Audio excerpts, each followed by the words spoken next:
Party BJP को 98 से 107 seat मिलने का अनुमान है, जबकि शिंदे की शिवसेना को 53 से 58 और अजित पवार की एनसीपी को 25 से 30 सीट मिलने का अनुमान जताया गया है। इन तीनों का आंकड़ा 178 से 200 तक जाकर पहुंच रहा है। महाविकास अघाड़ी की बात करें तो कांग्रेस को 28 से 36, उद्धव की शिवसेना को 26 से 32, शरद पवार की एनसीपी को 26 से 30 सीटें मिलने का अनुमान है। वैसे महाविकास अघाड़ी ने उम्मीद नहीं छोड़ी है और सुबह से पार्टी के नेता एग्जिट पोल के नंबर पर सवाल उठा रहे हैं। महाराष्ट्र में महाविकास अघाड़ी की सरकार आएंगी, ये क्लियर हो चुका है और हम 25 तारीख को महाविकास अघाड़ी सरकार बनाएंगे। जबकि एक्सिस माई इंडिया के एग्जिट पोल का ये आंकड़ा बताता है कि कांग्रेस के कार्ड पर बीजेपी की रणनीति भारी पड़ गई है। बीजेपी का नारा भारी रहा। एग्जिट पोल क्या कह रहे हैं ये तो सबको पता है कि वो हमारी सरकार बनेगी दोनों जगह, महाराष्ट्र और झारखंड में। तो एकदम साफ है कि महाराष्ट्र में स्पष्ट बहुमत की सरकार बनेगी। अब जरा रीजन वाइज जो आंकड़े आए हैं उसकी कहानी समझिए। जिस मुंबई में उद्धव की शिवसेना को मजबूत माना जा रहा था, वहां की 36 सीटों में से 22 सीटें बीजेपी गठबंधन को मिलने का अनुमान है। कांग्रेस, उद्धव और शरद पवार के गठबंधन को सिर्फ 14 सीटें। मुंबई का ये रुझान बताता है कि बीजेपी के साथ मिलकर शिंदे की सेना ने उद्धव की सेना को पीछे कर दिया है। पड़ोस के कोंकण और ठाणे रीजन की 39 सीटों के एग्जिट पोल में भी बीजेपी गठबंधन को ही बढ़त है। ये शिंदे का इलाका है। यहाँ महायुति को 24, कांग्रेस गठबंधन को 13 और अन्य को 2 सीट मिलने का अनुमान है। पश्चिम महाराष्ट्र, जो कि पवार परिवार का गढ़ माना जाता है, जहाँ शरद पवार की सियासत का सिक्का चला करता था, वहाँ का एग्जिट पोल भी चौंकाने वाला है। ऐसा लग रहा है जैसे चाचा को मात देकर उनकी विरासत को भतीजे अजित पवार ने संभाल लिया है। एक्सिस माई इंडिया का एग्जिट पोल कहता है कि 58 सीटों में से पश्चिम महाराष्ट्र की 36 सीटें बीजेपी गठबंधन को जा सकती हैं, जबकि कांग्रेस गठबंधन को 21 सीटों का अनुमान है। अन्य के खाते में 1 सीट जा सकती है। कुल मिलाकर कहानी ये है कि महाराष्ट्र के हर रीजन में बीजेपी गठबंधन को बढ़त है। वैसे कल की वोटिंग ने पिछली वोटिंग का रिकॉर्ड भी तोड़ दिया है और जब वोटिंग का आंकड़ा बढ़ता है तब महाराष्ट्र का मिजाज क्या कहता है, ये जानना बड़ा दिलचस्प है। इस दिलचस्पी को और बढ़ाने वाली अब हमारी ये अगली रिपोर्ट। चुनाव आयोग ने कल रात का जो आंकड़ा जारी किया उसके मुताबिक महाराष्ट्र में 65.11% वोटिंग हुई है, जबकि 2019 में 61.74% वोट पड़े थे। कल रात तक का ही आंकड़ा कहता है कि करीब 3 से 4% ज्यादा वोटिंग हुई है। अब ये नंबर और बढ़ सकता है। अभी वोटिंग का ये जो आंकड़ा इस बार बढ़ा है, उसने राजनीतिक दलों की धड़कनें भी बढ़ा दी है। हर कोई अपनी अपनी सहूलियत के हिसाब से इसका विश्लेषण करने में लगा है। ये जो बढ़ा हुआ वोटिंग परसेंटेज है, ये बीजेपी और हमारे अलायंस के लिए, महायुति के लिए ये फायदा हमको देगा और इसका फायदा हमको होगा। 1990 की तुलना में 1995 में वोटिंग ज्यादा हुई तो शिवसेना बीजेपी सत्ता में आई। 1999 की तुलना में 2004 में वोटिंग ज्यादा हुई तो कांग्रेस गठबंधन सत्ता में बनी रह गई। 2009 की तुलना में 2014 में वोटिंग ज्यादा हुई तो बीजेपी शिवसेना की सरकार बनी। 2014 की तुलना में 2019 में वोटिंग ज्यादा हुई तो भी बीजेपी शिवसेना गठबंधन को बहुमत मिला। ये अलग बात है कि सरकार बीजेपी की तब नहीं बन पाई, इसलिए विपक्ष भी वोट शेयर्स को लेकर बहुत ज्यादा दिमाग लगाने की स्थिति में नहीं है। ग्रामीण इलाके में सबसे ज्यादा वोटिंग हुई है और ये बहुत ही एक सांकेतिक है। भारतीय जनता पार्टी एक शहरी पार्टी है। ग्रामीण किसानों के लिए भारतीय जनता पार्टी ने कुछ नहीं किया। वैसे माना ये जा रहा है कि सरकार की मुख्यमंत्री लाडली योजना की वजह से महिलाओं ने बड़ी संख्या में मतदान किया है, जिसकी वजह से वोटिंग ज्यादा हुई है। और शायद यही वजह है कि कल जो एग्जिट पोल के आंकड़े सामने आए हैं उसमें ज्यादातर सर्वे महायुति यानी बीजेपी गठबंधन की सरकार बनने की भविष्यवाणी कर रहे हैं।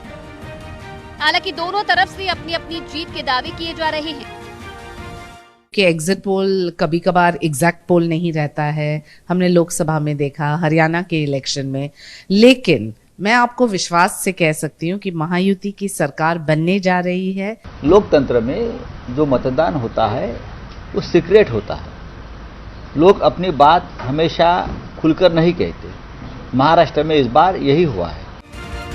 किसके दावे में कितना दम है ये पता लगने में अब कुछ ही घंटे बचे हैं। 23 नवंबर को एबीपी न्यूज पर सबसे तेज नतीजों से साफ हो जाएगा कि महाराष्ट्र में किसकी सरकार बनेगी।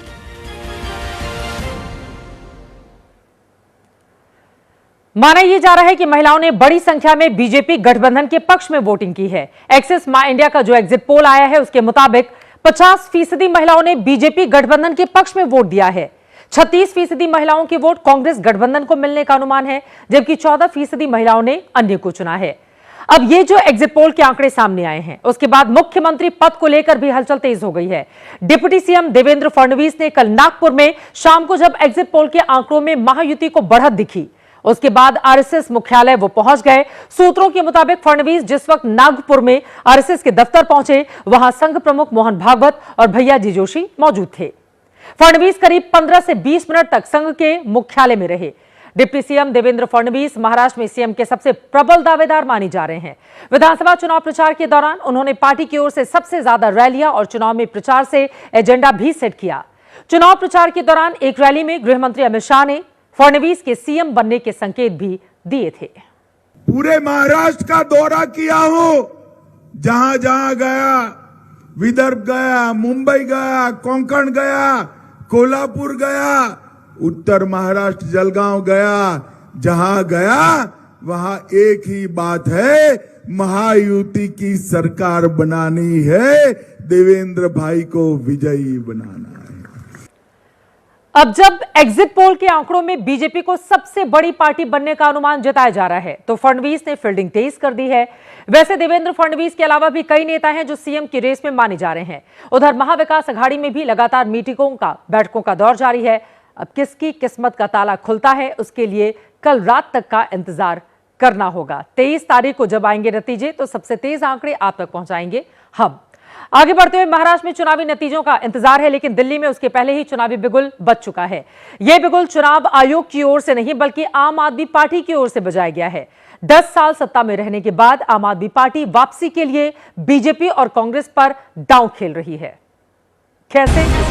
4 नवंबर को बीबी त्यागी, 17 नवंबर को अनिल झा, 18 नवंबर को सुमेश शौकीन। इसी महीने ये 3 नेता पाला बदलकर आम आदमी पार्टी में शामिल हुए हैं और आज 21 नवंबर को आम आदमी पार्टी की पीएससी ने इन्हें अगले साल होने वाले विधानसभा चुनाव के लिए उम्मीदवार बना दिया है।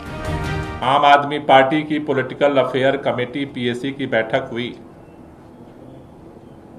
जिसमें 11 उम्मीदवारों के नाम को फाइनल किया गया। जिन 11 उम्मीदवारों के नाम फाइनल किए गए उसमें ज्यादातर वो सीटें हैं जहां पर अभी आम आदमी पार्टी के विधायक नहीं है। 8 विधानसभा क्षेत्र ऐसे हैं जहां पर आज की तारीख में हमारे विधायक नहीं है, तो वहां पर भी आगे अपने कैंपेन को और तेज करने के लिए ये निर्णय लिया गया है कि वहां पर भी जैसे पूरे दिल्ली के अंदर जहां जहां विधायक हैं वहां कैंपेन चल रहा है, उसी तरह से उन विधानसभा क्षेत्रों में भी कैंपेन तेज हो, इसलिए पहली लिस्ट में उनको प्राथमिकता दी गई। आम आदमी पार्टी का कहना है कि पहली लिस्ट में अधिकांश उन सीटों पर उम्मीदवार उतारे गए हैं जहां पार्टी के विधायक नहीं हैं। वैसे 11 में से 6 उम्मीदवार ऐसे हैं जो दूसरे दलों से आप में आए हैं। छतरपुर से टिकट पाने वाले ब्रह्म सिंह तंवर, लक्ष्मीनगर से टिकट पाने वाले बीबी त्यागी और किराड़ी से टिकट पाने वाले अनिल झा बीजेपी से आप में आए हैं, जबकि सीलमपुर से टिकट पाने वाले जुबैर चौधरी, सीमापुरी से टिकट पाने वाले वीर सिंह धिंगान और मटियाला से उम्मीदवार बने सुमेश शौकीन कांग्रेस से आप में आए हैं। इनमें सबसे चौंकाने वाला नाम अनिल झा का है, जिन्हें मौजूदा विधायक ऋतुराज झा का टिकट काटकर उम्मीदवार बनाया गया है। ऋतुराज 2 बार के विधायक है। बीजेपी अब इसे लेकर आम आदमी पार्टी पर निशाना साध रही है। आम आदमी पार्टी के भी जो लीडर्स हैं वो भी इस मामले में इच्छुक नहीं है कि वहां से इलेक्शन लड़ें, क्योंकि वादे जो किए थे कहीं न कहीं वो पूरे नहीं हुए। जिन 11 सीटों पर उम्मीदवारों का ऐलान हुआ है उनमें से 3 ऐसी सीटें हैं जहां आम आदमी पार्टी के सिटिंग विधायक हैं। हालांकि पहली लिस्ट में किसी बड़े नेता का नाम शामिल नहीं है। अगले साल फरवरी में चुनाव होने वाले हैं। वहीं आज दिल्ली में बीजेपी के कार्यकर्ता सड़कों पर उतरे और करप्शन को मुद्दा बनाकर अरविंद केजरीवाल को घेरने की कोशिश की, लेकिन पुलिस ने रास्ता रोक दिया। बीजेपी कथित शीश महल को मुद्दा बनाकर चुनाव तक इस मामले को गरमाए रखना चाहती है ताकि करप्शन का सवाल बना रहे।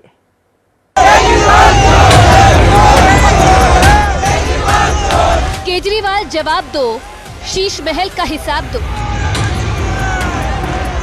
इसी नारे के साथ दिल्ली बीजेपी के कार्यकर्ताओं ने प्रदर्शन शुरू किया। अरविंद केजरीवाल के बंगले का घेराव करने की कोशिश की।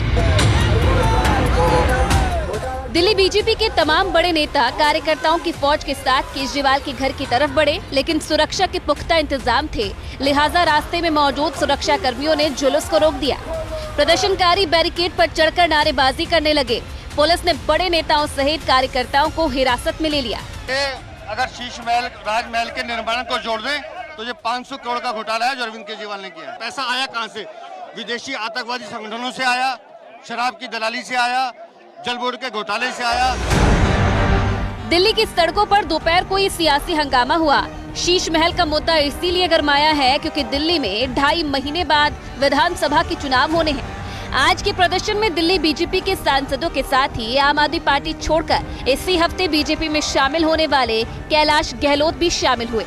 बीजेपी की मांग है कि दिल्ली सीएम हाउस, जिसे शीश महल कहा जाने लगा है, उसके रिनोवेशन की जांच सीबीआई से कराई जाए।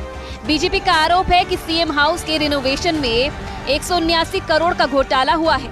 लगभग 179 करोड़ रुपया खर्च किया। दिल्ली के टैक्स पेयर्स का पैसा है। अरविंद केजरीवाल ने टैक्स पेयर्स के पैसे को अपने राजमहल बनाने पर उसको लुटाया है। बीजेपी के कार्यकर्ता जिसे शीश महल का नाम दे रहे हैं, उसमें पहले अरविंद केजरीवाल रहा करते थे, लेकिन सीएम पद से इस्तीफा देने के बाद अब उस बंगले में आतिशी रह रही हैं।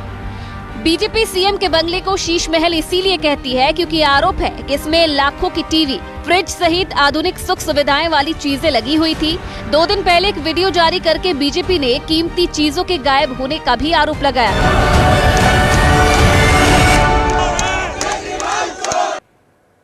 महाराष्ट्र और झारखंड का चुनाव खत्म होने के बाद अब सभी का फोकस दिल्ली पर है। बीजेपी करप्शन को मुद्दा बनाकर आम आदमी पार्टी को टारगेट कर रही है ताकि चुनाव में बढ़त हासिल कर लिया जाए और एजेंडा सेट कर दिया जाए। वहीं यूपी विधानसभा की 9 सीटों पर कल मतदान हो गया और अब इंतजार नतीजों का है, लेकिन समाजवादी पार्टी उपचुनाव को रद्द करने की मांग कर रही है। वहीं एनडीए 9 की 9 सीट जीतने का दावा कर रहा है।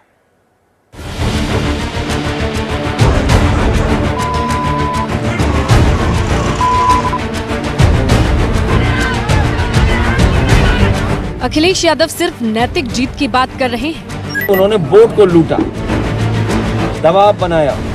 शिवपाल यादव के दावे 9 में से 5-6 सीट पर सिमट चुके हैं।